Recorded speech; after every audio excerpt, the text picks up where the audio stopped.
Salut à toi, jeune explorateur d'histoire et de légende. Aujourd'hui, nous nous retrouvons encore une fois pour l'histoire d'une divinité égyptienne. Vous commencez à le savoir, mais je raffole de toutes les histoires entourant cette mythologie. Donc sans plus attendre, laissez-moi vous conter l'histoire du dieu Ra.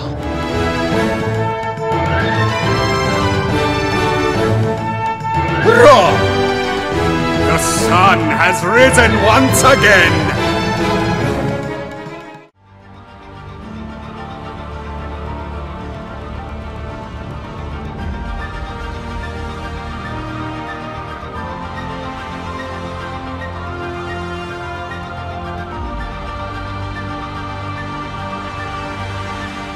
Naissance et création du monde. Ra, que l'on appelle Ré ou Ré, est dans la mythologie égyptienne le dieu du soleil, l'un des plus anciens dieux égyptiens. Il est représenté comme un homme à tête de faucon, coiffé du disque solaire. Les Égyptiens croyaient que le soleil, qui voyageait brillant au-dessus de leur tête, était fait de l'œil du dieu Ra qui les regardait.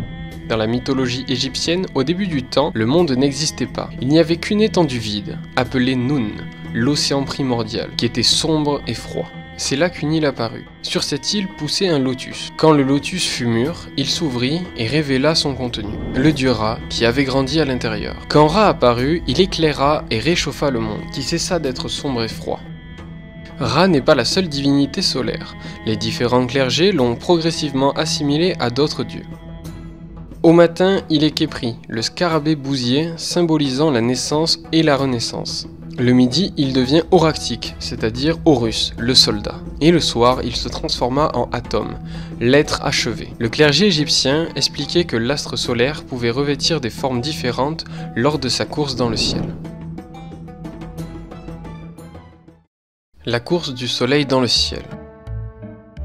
Tous les jours, le soleil se lève et parcourt le ciel. Les Égyptiens croyaient que Ra effectuait ce voyage à bord d'une barque magique, volant dans le ciel. Ra parcourait ainsi chaque jour le ciel pour éclairer et réchauffer le monde. Mais parvenu au bout de son voyage, Nut, la déesse du ciel, l'avalait et ne le recrachait que le lendemain. Ainsi arrivait la nuit. Durant tout le temps que durait la nuit, Ra, sur sa barque, parcourait des étendues sombres où le guettait son ennemi juré, le gigantesque serpent Apophis. Ah oui, si tu veux en apprendre plus sur Apophis, j'ai déjà réalisé une vidéo qui raconte son histoire, donc je te mets un lien dans la description. Chaque nuit, ce monstrueux serpent affronte Ra et tente de faire chavirer la barque où il voyage. S'il y parvenait, le jour ne se lèverait pas le matin suivant, et ce seront les ténèbres éternelles. Heureusement, Seth, dieu du désert, de la foudre et de l'orage, voyage avec Ra. Toutes les nuits, il foudroie le serpent Apophis. Une fois celui-ci vaincu, la barque peut reprendre son trajet et le soleil se lève le matin. Les Égyptiens croient qu'une éclipse solaire était le représage de la victoire du serpent Apophis, et qu'il avait vaincu le dieu Ra et que les ténèbres allaient dévorer le monde. La fin des temps et la fusion entre les dieux. Amon, le dieu de la ville de Thèbes, est un dieu local qui a pris une grosse importance quand les Thébiens ont pris le contrôle de toute l'Égypte. Ils ont fait de leur dieu Amon une divinité universelle. Il serait né de Nut, l'océan primordial dont je vous ai parlé juste avant. Alors je ne vous parle pas de ce dieu pour rien, car sur la fin du royaume d'Égypte, le dieu Amon et le dieu Ra ont fusionné pour créer une nouvelle divinité, Amon-Ré. Cette association fera d'Amon-Ré le dieu suprême et incontesté des Égyptiens et devint ainsi le roi des dieux. On le sait tous maintenant, mais la mythologie égyptienne était une mythologie polythéiste, c'est-à-dire qu'elle croyait en plusieurs dieux. Mais Amon-Ré commença à évincer tous les autres dieux et à devenir le dieu unique des Égyptiens.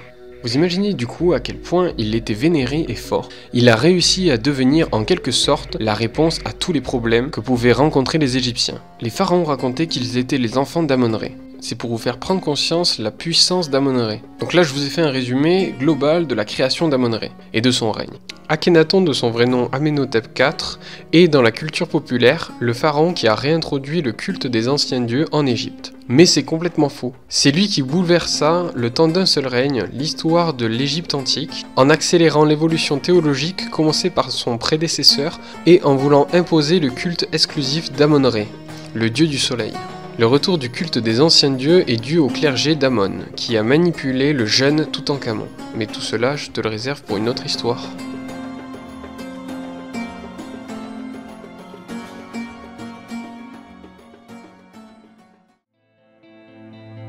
Voilà, c'est ici que s'achève la vidéo. J'espère qu'elle t'a plu, que j'ai réussi à t'apprendre 1 ou 2 trucs sur la divinité qu'était le dieu Ra et son ancrage dans l'histoire de l'Égypte antique. Sur ce, abonne-toi et donne-moi un avis sur la vidéo dans les commentaires. Propose-moi un nom de dieu, voire un nom de personnage que tu aimerais que je traite et dont je vous narre l'histoire. Tous les commentaires seront gardés pour une future vidéo. C'était Val, je te souhaite de passer de bonnes fêtes en espérant que l'année 2021 sera mieux que l'année précédente. Et j'espère que ma chaîne va pas encore une fois se faire supprimer avec plus de 1000 abonnés. Allez, ciao tout le monde.